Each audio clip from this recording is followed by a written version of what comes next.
Nah inilah dari sini Bapak sekalian saya tidak akan terlalu lama lagi. Sebetulnya banyak, kalau masalah keuangan banyak sekali yang bisa kita bicarakan karena ini jantungnya. Saya selalu menyampaikan dalam berbagai kesempatan darahnya organisasi itu adalah keuangan.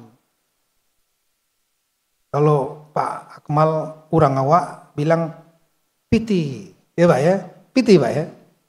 Iya, kalau Bang Ara bilang apa itu? Hepeng. Tak ada hepeng, tak ada program lah. Iya, darahnya, jantungnya itu. Jantung itulah keuangan. Sehingga saya berharap melalui Rakornas ini, Bapak-bapak, kepala daerah, sekda-sekda, nomor satu saya minta tolong balik cara berpikirnya, bagaimana caranya meningkatkan pendapatan, terutama dari PAD dan dari BUMD-nya hidupkan. PAD hanya bisa hidup kalau swastanya hidup.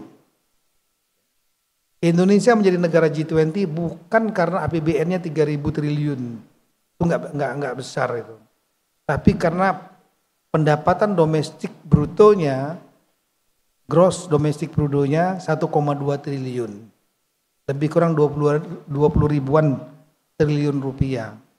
Ya ini 1,42 triliun, mohon maaf itu. Jadi lebih kurang 20 ribuan, ambil 30.000 triliun. Itu kita menjadi 20 ekonomi terbesar, bukan karena APBN. Kenapa? Yang lainnya di mana berarti? Yang lainnya swasta.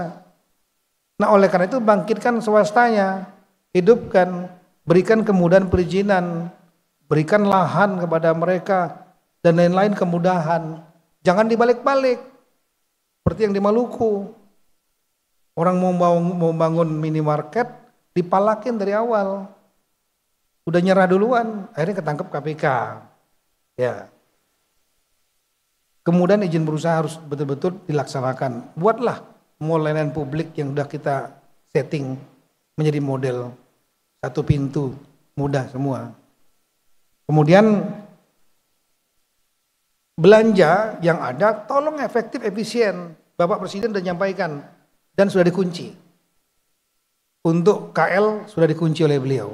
Menteri Keuangan, saya kemarin sore sampai jam 5 diskusi dengan Menteri Keuangan. Itu untuk perjalanan dinas dikurangin separuh KL. Dan sama, saya juga sudah meminta Dirjen Keuangan Daerah Pak Maurits, semua nanti kita akan pelototi anggaran-anggaran perjalanan dinas ataupun belanja-belanja yang tidak efisien. Karena banyak yang gak efisien. Ada program stunting, anggarannya 10 miliar. Rapat koordinasi, studi banding, lain-lain 6 miliar. Yang jadi makanan untuk ibu hamil sama anak-anak di bawah 2 tahun, itu 2 miliar. 2 miliarnya lagi evaluasi. Jadi anggaran stunting itu 2 miliar yang masuk ke perut. Yang lainnya studi banding. Dan ada lagi programnya terlalu banyak itu.